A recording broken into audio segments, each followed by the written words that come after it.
More and more people, and by people, I mean consumers, customers, your future clients, are spending their time on Instagram stories. This video is all about creating Instagram stories for business. I'm going to show you how to set them up so that people watch them and how to make sure the most people see them possible. All right, let's get into it.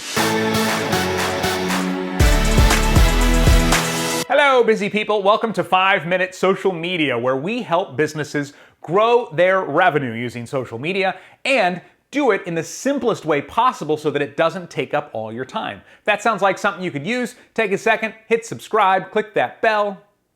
That way you'll be notified each week when we release another helpful video. My name is Jerry Potter. Yes, it rhymes with the boy wizard. And today we are all about creating Instagram stories for business. Now, if you're not very familiar with Instagram stories, I've linked to a very popular tutorial about how to use them in the first place in the description of this video. When it comes to creating Instagram stories for business, there are 3 important points that I want to cover today. The first is making sure your stories are designed to get engagement, because that's what's going to help them get seen by more people. The second important thing today is going to be about how to turn your viewers into paying customers and clients. And the last thing I want to share is how to get more people to watch your Instagram stories, even if they're not already following you, all right? So make sure to watch till the end for those tips. So starting with engagement, why is engagement so important to your stories? Well, first of all, watching your story counts as engagement, especially if they watch all the way to the end without skipping parts. But engagement is what tells Instagram that it's a good story. When you log into your Instagram app and you see those circles of stories at the top, the ones you're going to see are going to be different than everybody else, and the ones you're going to see are going to be based on a few factors. One, which is probably the most obvious, it's going to be the people that you engage with the most. So that's one reason why engaging with your brand is important. But 2, the ones that get lots of engagement and seem to be more popular are also going to get moved up the line. So the first thing to do to get engagement is pretty simple. Give people a reason to engage. Go into the Instagram stickers and you've got polls, you've got questions, you've got all these different things that you can use. You can ask questions, you can ask people to DM you that spur action from people. And every time any one of your stories gets any engagement or interaction at all, that's going to help your stories get seen by more people. So just keep that in mind as you're going. Second thing is a little bit more complex, but simple enough if you spend some time figuring it out in the first place, and that's that these are stories. It's fine if you're just like, hey guys, I'm at work today. I'm holding no phone and my phone's right here. Hey guys, I'm at work today. I'm filming some videos. That's fine if that's what you want to do. No problem at all. If you're busy, I get it. But if you really want to take your stories to the next level, tell a story. Have a distinctive beginning, middle, and end. The beginning should have a hook for them. Ask them a question, something that makes them go, huh.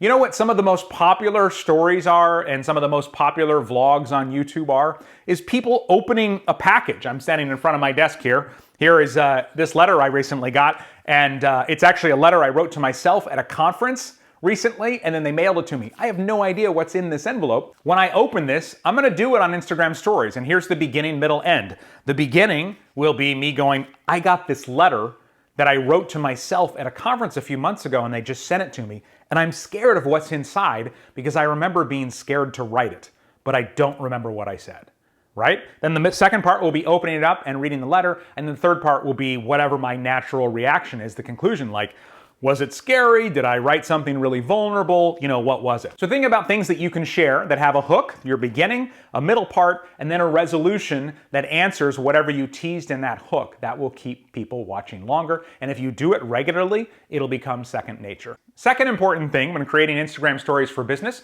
is making sure that it's set up to actually turn your viewers into customers or clients. So how do you do that? Well, I'll tell you the answer is not to post a story every day going, hey, buy this, hire me. That will get people to stop watching your stories and probably unfollow you super quick. So that's not what you want to do. It's hard to have a one-size-fits-all way to do this for businesses, but what I would start with is, how does your business make money, either on or off social media, and then reverse engineer that so that you can get there using your Instagram stories. So for example, in my group coaching membership, 5-Minute Social Media Pro, a lot of people become members after we exchange emails or talk in a Facebook group or something like that. Usually it's at least a quick conversation. So in my business, I would do lots of Instagram stories where I encourage people to send me a direct message. And they could be sending me a direct message about my dog, and then we just kind of have a conversation, and if it makes sense, I might start talking to them about social media marketing, and then eventually they might become a member of 5 Minute Social Media Pro. This does not mean to DM spam your followers. This is just to start conversations. So that's the way it works for my business. Let's say you sell a physical product. You could have an Instagram story asking people to vote between two products. Which shirt do you like better, the red shirt or the blue shirt?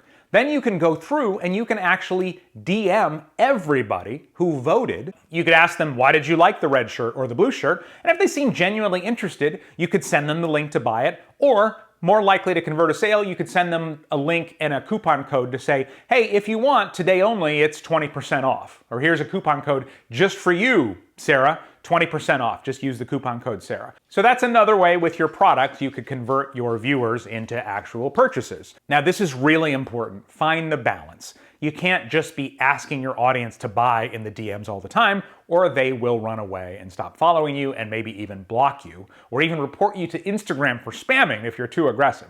But you just want to have some idea in your overall Instagram stories strategy of how eventually some of those people, not all of them, but some of them will become customers or clients. And the last thing that's really important, obviously, when you're creating Instagram stories for business, is to try and get your stories seen by as many people as possible. So we talked about having them engage, that gets them in front of more people, but how do you get people who aren't even following you to see your stories? Well, 3 quick tricks. First one, simply ask people to share your story. Now, you can't do this every time or it seems spammy, but occasionally you can say, hey, if this was helpful and you know somebody else that would benefit from it, by all means, hit that little paper airplane and share the story, send it to them in their DMs. The more the merrier. I just want to help people. Something along those lines. Second thing to do is use a hashtag in your stories. Now, these are a little tricky to track, but what you can do is if you use a hashtag that you think people are browsing for stories, go through and put it on one of your stories. And then if you have a 3-part story, and the first one has 30 views, the second one has 49, and the third one has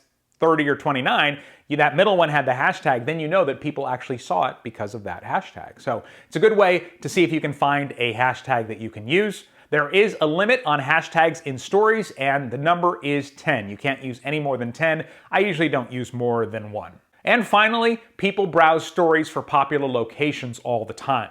So tag your city, if nothing else. If you're at a tourist spot, tag that. Those are all ways to get new people to get eyes on your stories. All right, if that and social media in general feels like a lot, it can be. If you want to cut your social media workload in half, I've linked up to our very popular free guide, 6 ways to cut your social media workload in half. You should see it on the screen right here. The link is also in the description of this video. If this video was helpful, take a second to give it a like, leave me a comment. I read every single one. You're not only supporting me, but also my 2 tiny superheroes at home.